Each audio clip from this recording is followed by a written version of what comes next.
इतनी सी बात एक हिंदी उपन्यास है जो वर्ष 2014 में विंसर पब्लिशिंग कंपनी देहरादून द्वारा प्रकाशित किया गया। इतनी सी बात में दो पड़ोसियों की मज़ेदार किस्सा गोई है। इनके बीच मामूली सी बात पर लंबी मुकदमेबाजी शुरू हो जाती है। कुछ समय बाद इन्हें भी इस मुकदमे में मज़ा आने लगता है। कालांतर में इनके जीवन क्रम में एक कन्या शिशु का प्रवेश एक नया ही मोड़ ला देता है। प्रस्तुत उपन्यास कन्या को बोझ समझने जैसी बीमार सोच पर भी प्रहार करता है। यह क्रिमिनल जस्टिस सिस्टम के कुछ पहलुओं पर भी चुटीला व्यंग्य करता है। यह ग्रामीण जीवन शैली का जीवंत दस्तावेज है जो अत्यंत मनोरंजक और भावपूर्ण है। कई बार इतनी सी बात भी बड़ी बात बन जाती है। बस यही जानने के लिए इतनी सी बात को सुनते रहिए। इसमें कुल 27 अध्याय हैं जिन्हें मैं एक एक करके क्रम से प्रस्तुत करूंगा। मेरे हिंदी उपन्यास इतनी सी बात का प्रथम अध्याय प्रस्तुत है। शीर्षक है दो दोस्त। अदालत की पहली मंजिल पर घड़ी ने जैसे ही 10 बजे का घंटा बजाया, तत्काल बरामदे में पसरे शरीरों में जान आ गई। कुछ ने इजलास में घुसने के पहले ज़रूरी ताकत खींचने के लिए बीड़ी सुलगा ली और तेज़ी से अपने फेफड़ों को कड़वे धुएं का जायका देने लगे। चोंचदार टोपी और चमकते चपरास में सजे अर्दली सजग हो गए। काला चोंगा ओढ़े वकील बगल में फाइलें दबाए तेज तेज कदमों से कोर्ट रूम में ऐसे जाने लगे मानो आज ही केस का फैसला कराकर लौटेंगे। उनके पीछे उनके मुवक्किल मालगाड़ी के डिब्बों की तरह खिंचे जा रहे थे। आज कमरा नंबर 3 के सामने काफ़ी भीड़ थी। यहाँ चाय वाले लड़के केतली लिए कांच के गिलास बजा रहे थे। अदालत में आज वाद नंबर 313/1990 सरकार बनाम फरी कैन, तुलसीराम वल्द लक्ष्मीदत्त, ख्याली राम आदि लगा था। ये ज़िले का सबसे पुराना मुकदमा था। इस मुकदमे के दोनों फरीक उम्र दराज थे।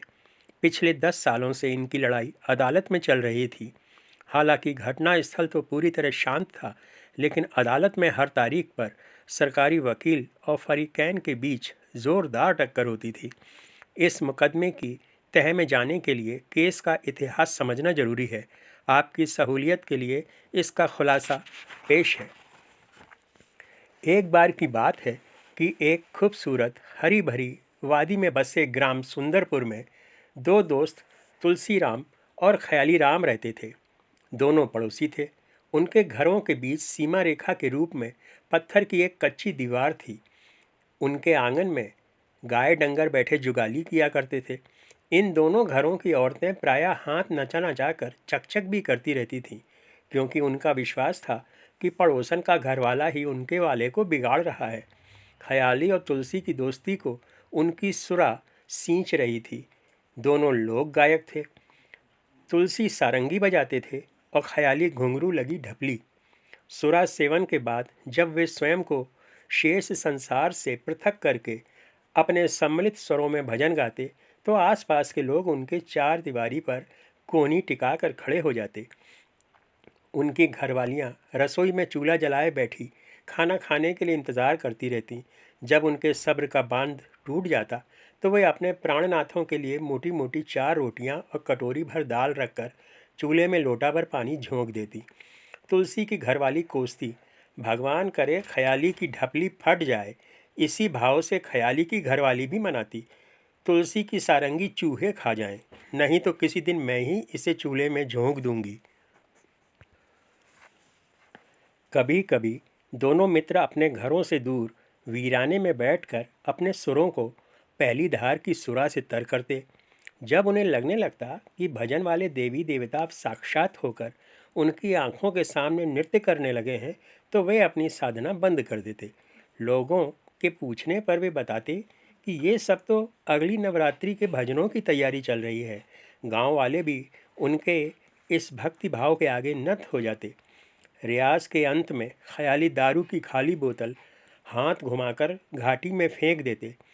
नीचे चट्टान पर जब बोतल फूटने की छनाकेदार आवाज़ उनके कानों में पड़ती तो वे एक दूसरे को विजयी दृष्टि से देखकर अपनी अपनी अंकशाइनी की गालियां खाने घरों की ओर चल देते। प्रस्थान के पूर्व वे उस शिला को भी प्रणाम करते जहां उन्होंने पिछले 4 घंटों तक अपनी साधना की होती थी। इस बैठकी के कुछ नियम थे, जैसे कि यदि एक मित्र बोतल लाता तो चखना दूसरे के हिस्से में आता था। बोतल अनिवार्य थी, अतः चखना कई बार गायब भी हो जाता था। कई बार पूरी बोतल गटकने के बाद वे अपनी साधना शिला पर लमलेट हो जाते और देर रात तक आसमान में बिखरे तारों के बीच अपने पुरखों की खोज करते रहते। पहले दोनों मित्र एक दूसरे के आंगन में बैठ कर के ही सुरा सेवन करते थे और चखने के नाम पर मेजबान के घर में तली अंगुलिकाओं की मीन मेख निकाला करते थे। मेजबान की घरवाली जब अपनी पाक कला की तारीफ की उम्मीद में छिपकली की तरह रसोई की दीवार से अपने कान सटा देती तो वे उसकी तारीफ करने की बजाय हजम की हुई मछलियों के अम्मा बाऊ का गुणगान करने लगते कि उन्होंने कितनी स्वादिष्ट मछलियाँ पैदा की थीं। इन्हें पकाने वाली जन भून कर रह जाती और कुड़ कर बड़बड़ाती, मरने दो नासपीटों को, अगली बार चखने में जब कटोरी भर नमक धर दूंगी तब पता चलेगा। एक बार तुलसी मेजबान थे और ख्याली मेहमान। बोतल की जिम्मेदारी मेहमान की थी, अतः चखना मेजबान की रसोई में बनना था।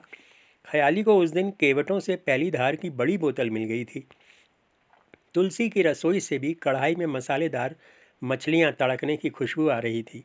भौतिक पदार्थों को इतनी मन भावन ठोस और द्रव अवस्था में पाकर उनके मन पुलकित थे। उन्होंने बोतल खोलकर अपने गिलास ऊपर तक भर लिए। ख्याली राम चहके, अरे तुलसी, कुछ जनाना माल भी तो मंगाओ। उनका तात्पर्य मछलियों से था, क्योंकि उनके शब्दकोश में मछला जैसा कोई शब्द नहीं था। ख्याली के ये शब्द तुलसी की घरवाली के कानों में पड़ गए। तुलसी अभी कुछ बोलते कि इसके पहले ही उनकी घरवाली ने गुस्से में कढ़ाई रसोई के बाहर फेंक दी। सारी भुनी हुई मछलियां ज़मीन पर फैल गईं। फिर वे अपने हाथ में चूल्हे की जलती लकड़ी लेकर बाहर निकल आईं और ख्याली पर चिल्लाईं, अरे मुंह फुके, तेरी जनानी क्या मुंह काला करने गई है, उसे क्यों नहीं बुलाता। इस अचानक हमले से ख्याली राम सुटुक गए। वे तुरंत बोतल लेकर खड़े हो गए। तुलसी को भी लगा कि अब उनके घर का आंगन जल्दी ही हल्दी घाटी बनने वाला है, अतः वे भी बिना बोले खड़े हो गए। दोनों ने अपने भरे हुए गिलास उठा लिए। तुलसी की घरवाली अभी भी भवक रही थी, दिन भर जंगल में चारा लकड़ी काटो, डंगर दूहो, फिर इन मुफ्तखोरों को रोटी मछली ठुसाओ। इस नासपीटे की हिम्मत तो देखो, ये आज मुझे ही जनाना माल बोल रहा था। आग लगे इसकी ढपली में। दोनों ने एक ही सांस में अपने गिलास खाली किए और आंगन से बाहर आ गए। धूल में सनी मछलियां उठाने की उनकी हिम्मत नहीं हुई, क्योंकि कराला अभी भी हाथ में अग्नि लिए उनके सामने खड़ी थी। उसी दिन दूर जंगल में उन्होंने अपनी साधना शिला की खोज की और पहली बार वहां बैठकर चखने की कल्पना करते हुए शेष बोतल कंठ में उड़ेली।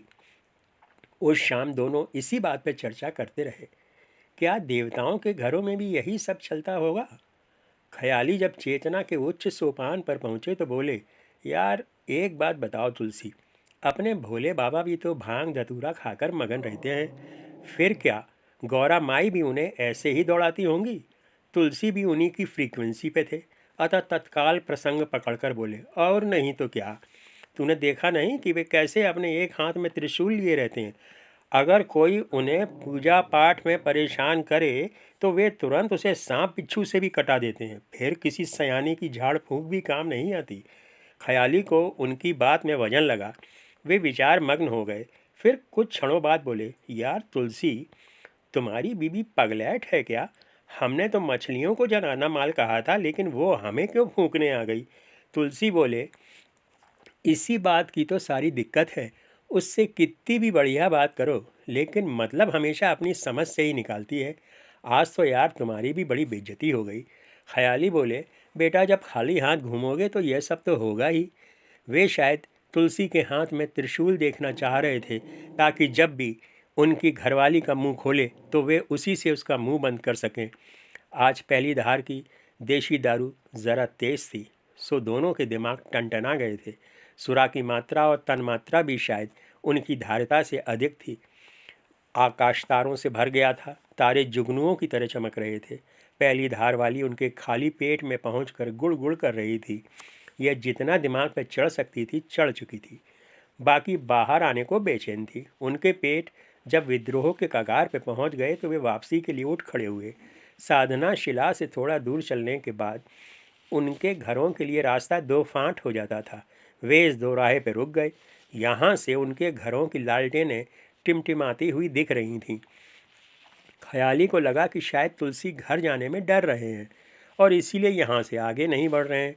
उन्होंने सड़क किनारे उगी झाड़ी से एक मोटी शाखा तोड़ी, फिर इसके पत्ते नोचकर साफ किया। इस शाखा का सिरा दो भागों में बटा हुआ था। इस दो शूल को वे तुलसी के हाथ में थमाकर बोले, तुलसी तुम चिंता मत करो, इसे थामो, बेधड़क घर जाओ, कुछ नहीं होगा, भोलेनाथ सब ठीक करेंगे। दो शूल हाथ में आते ही तुलसी वीर रस से भर गए।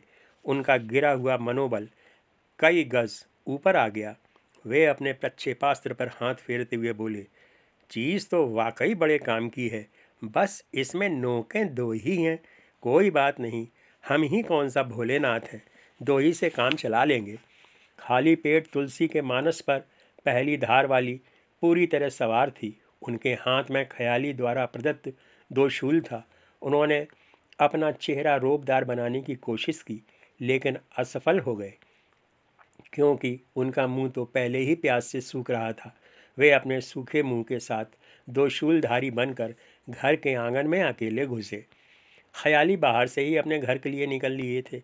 इधर जब तुलसी की घरवाली ने दोनों को धुतकार कर भगा दिया तो बाद में उसे बहुत अफसोस हुआ। उसे लगा कि पता नहीं दोनों कहाँ वीराने में बिना चकना देशी दारू से अपना कलेजा जला रहे होंगे। उसने रात का खाना बना लिया और वह तरीदार मछली और रोटी लिए तुलसी की प्रतीक्षा कर रही थी। अब वह शांत थी। इसी समय तुलसी अपने वीर वेश में लड़खड़ाते हुए आंगन की हल्की रोशनी में प्रकट हुए। ख्याली ने तो पहले से ही उनका दिमाग पंप कर रखा था, अतः शत्रु को सामने देखकर उन्होंने अपना दोशूल उसकी तरफ फेंका, जो चूक गया। उनकी इस हरकत से घर का आंगन पुनः हल्दी घाटी बन गया। तुलसी की घरवाली तो शाम का झगड़ा भूल चुकी थी और अब उनके लिए अफसोस भी कर रही थी। इस वक्त वह प्रेम से भरी थी, लेकिन तुलसी के आक्रमण ने उसे पुनः रौद्र रूप में ला दिया। उसने आओ देखा न ताओ और तुलसी का चूका हुआ दो शूल उठाकर ताबड़तोड़ उन्हीं पर बजा डाला। जब तुलसी के शरीर और जिह्वा ने प्रतिरोध करना बंद कर दिया तो वह जमीन पर बैठकर हू हू करके रोने लगी। उधर ख्याली के घर में भी इस समय कुछ गुल गुपाड़ा चल रहा था। पहले तो उनके घर से कुछ देर तक ख्याली की कड़कदार आवाज़ें आती रहीं, लेकिन बाद में वहाँ से भी उनकी घरवाली की हू हू सुनाई देने लगी। इस संवेद हू हू को सुनकर दूर जंगल के सियार भी इससे सुर मिलाने लगे। पहली धार की संपूर्ण ऊर्जा अंततोगत्वा इस हू हू में तब्दील हो गई थी।